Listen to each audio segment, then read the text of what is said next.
Hey guys, we are live on Instagram. I hope my sound is okay. I'm pretty nervous about live since I feel like a boomer when I do them, to be honest, because I don't do them often, I don't know what I'm doing, and yeah, I just need to get better at them anyway. But yeah, I thought I would jump on today basically and answer some of the questions that you guys have had about making money online using Amazon KDP, which is Amazon Kindle Direct Publishing. That's one of the most successful methods that we've been using over the last few years to make money online. So I have some questions here. I'm just going to read them and then just give you guys my best answer off the top of my head. And if you haven't already, make sure to follow this page, follow our YouTube channel.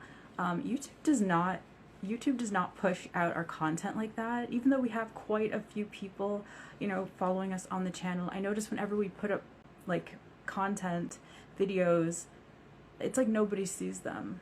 I don't know, their algorithm is very discouraging. So if you guys could head over there, make sure to hit the bell. That would be awesome. And also, you guys can feel free to write us there too. Feel free to join our email list and ask us questions there, and we can turn your questions into videos as well. So yeah, all right, I'm ready. I hope you guys are ready. Let's answer some questions. So this is about Amazon Kindle Direct Publishing. So is it still worth it to sell on Amazon KDP? Of course it's still worth it. Yeah, books are always going to be I don't think books are ever going to be not profitable. I don't think people are ever going to stop reading books. I think where things are going right now is towards audio content though. So and also Kindle. People want to be able to walk around with their books and not have to carry physical books. So that's Kindle. That's Audible, audiobooks and stuff like that. People want to be able to listen to their books. So I think just the way that we consume books is changing, but books are still profitable. Definitely still worth it. How many books should I publish to make $1,000 per month? That's a very good question. I'm not going to give you an exact number because you can literally make $1,000 per month with one book, and that's actually very easy, and we've done that a lot. One of our first books that we ever sold, we actually wrote it ourselves because I don't know, I guess we had time and we were very passionate about the subject matter, and it wasn't a long book. So we sat down and literally I think it was a month before, yeah, I think it was November of our first year on KDP. We sat down, wrote a book.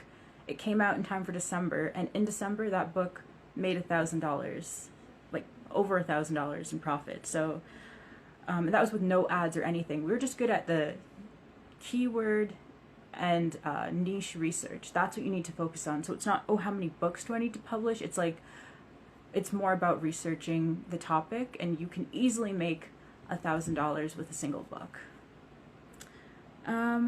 Best way to find profitable niches. There's so many different ways that we have mentioned on our YouTube channel, and we've done tutorials for using free tools, free extension tools on Google Chrome and stuff. You can easily find profitable keywords and niches on the Amazon platform. Just go to our YouTube. But if you want to know what we prefer, what our favorite method is, it's a paid method, but you only pay one time, and it's KDP Rocket, and it has paid for itself over and over again. I have discovered keywords and niche ideas that I had no idea existed. I had no idea there was a demand for them, and it's literally made me tens of thousands of dollars, and it's under $100 to purchase, one-time purchase. And you can use it on a few computers. So KDP Rocket, definitely check it out. I'm going to upload this video to YouTube, so I will leave a link in the description. Please check out this tool. There's other tools, but I don't like them as much.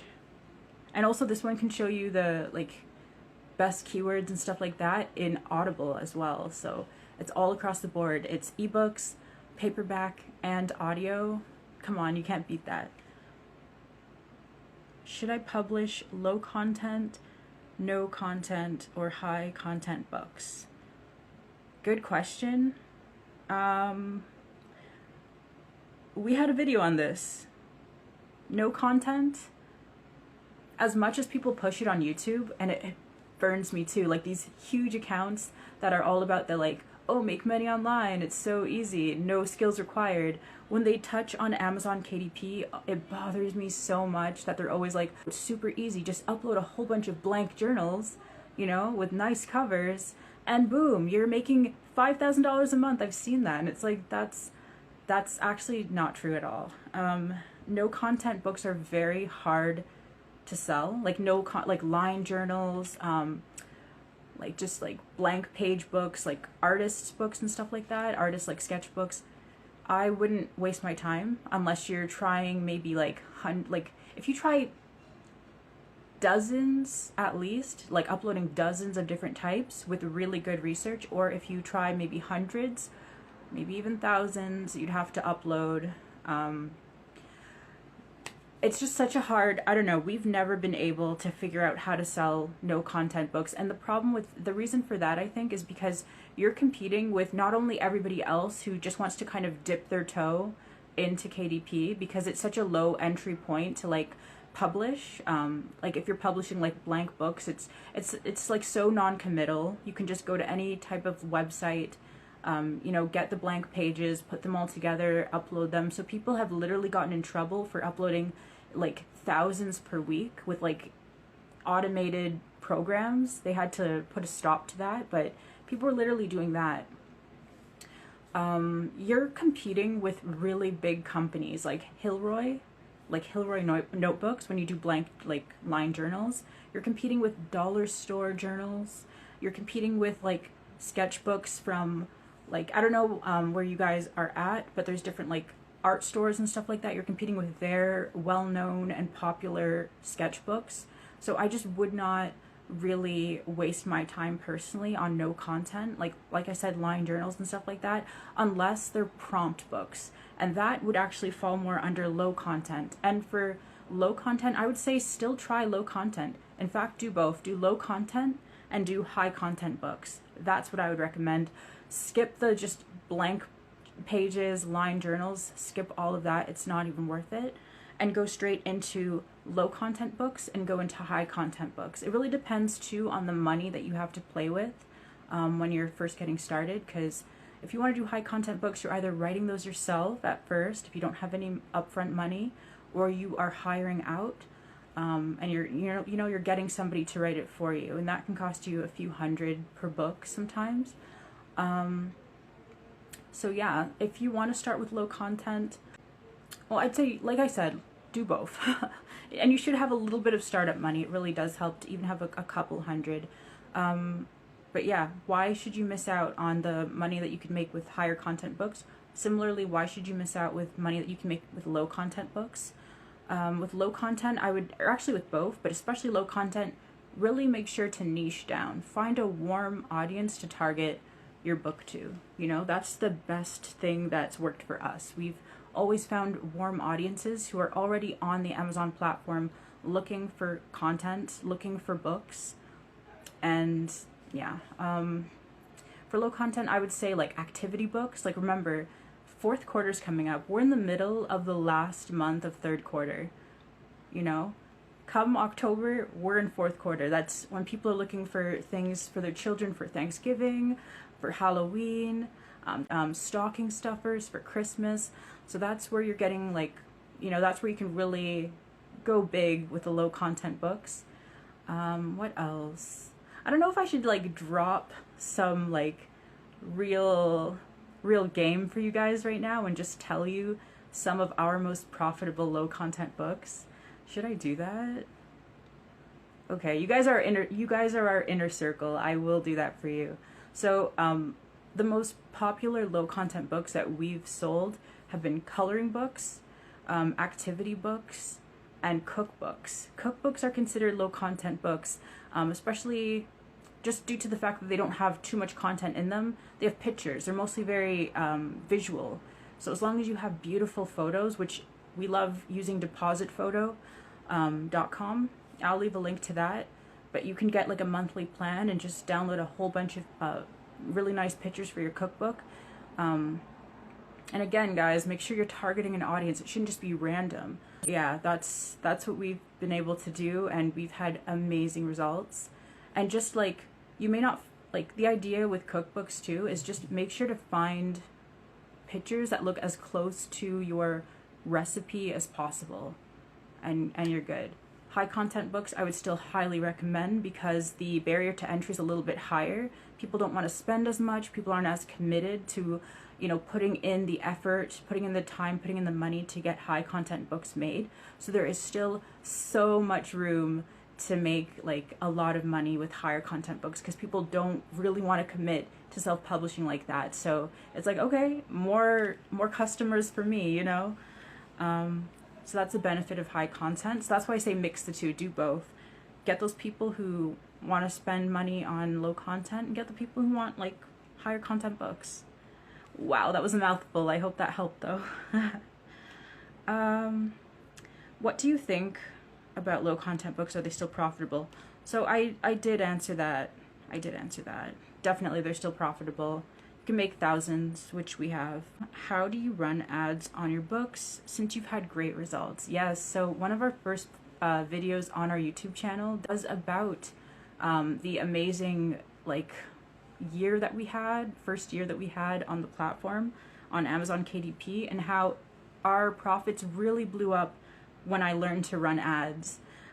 Even before that, we were doing so well, but we left tens of thousands of dollars on the table because we didn't know a thing about ads. We didn't know that you could run ads on books. Isn't that so sad? We weren't thinking like that. We thought like do good keyword research and, you know, focus on a good cover and good content. That's what we were focused on when it came to books. We had no idea that you could compete with other sellers by running, you know, really good targeted ads. So after that, I made like thousands in a single like month. I would make like $1,000 a day literally on just a few of my books. Running ads is simple, but it's not easy. Like I can't just sit here and explain it. And I'd want to show you on my computer as well. I'm a very visual learner myself, so that's basically how I teach as well. It's kind of an over-the-shoulder type of thing. I would definitely recommend checking out our course. It's very affordable, and we've done that on purpose to, you know, make sure that people who want to enter this space can do so without, you know, shelling out an arm and a leg. I've seen some crazy prices out there, and it's like they're justified in charging whatever they charge, but at the same time, that, you know, takes away from the money that somebody could use to start creating these books if they don't have a lot of money. So we've made sure to keep ours on the more affordable end, our teaching programs. Prices will go up a little bit though, because we're adding more and more stuff all the time, and we have a huge update to make soon, so I'd get in before that update. And then you'll have like free access to everything else that we put out. But basically running ads, I've got literally like two sections, I think. Two sections in our course for ads. One is just how to set them up, and then the other one is like how to scale them, when to know to kill an ad, all that stuff so you're not wasting your money. So definitely check that out. But yeah, it's a simple process, but it takes some time. So sorry I couldn't answer that today. But this was really fun, and I do hope that you guys got some insight into just like how to better, you know, run your self-publishing business. If that's what you want to do, if you're thinking about it, stop wasting time. Just literally give it a try. It was this time 2 years ago. It was September of 2 years ago that I started the creation of a couple of my books that they really blew up that fourth quarter. So they were finished in time for fourth quarter. I had them set up and you know, in creation in September, which is now, and then I had such a good Christmas. If you guys want to do that too, then get started now. Don't waste time. Like, I can't believe how quickly this year has gone by, and I can't believe how quickly September's gone by. It's you know, it's time to go all in if you're serious about making money online. You can definitely start an online business in fourth quarter, but don't expect as many, like, don't expect the success that you would receive if you had started earlier. Like, you can set up in you can set up in fourth quarter, but then, you know, you'll see most of your profit, you'll see most of your success in the following year, which is okay too. But if you want money now, this is what you need to do. Get started right now. Anyway, I hope you guys have a really awesome day, and I'm gonna end this live. Make sure to follow this page, comment, make sure to subscribe to our YouTube channel, turn on notifications, and make sure to ask any questions that you guys have. We do Etsy, we do KDP, and then we're huge on just manifesting, like just bring wealth to you. Remember, you, like, basically assume the feeling of the things that you want in this world. Like, you are wealth. You are abundance. It's not something separate from you. Just basically open channels, you know, so that would be open money channels, start a business, you know, go, like, start a dream job, stuff like that, and just open the channels for money to flow into your life. Because abundance is actually quite easy to obtain when we just, you know, let go of resistance and just believe and feel the feelings of the things that you want. It is yours. And yeah, I hope you guys have a wonderful day. Bye.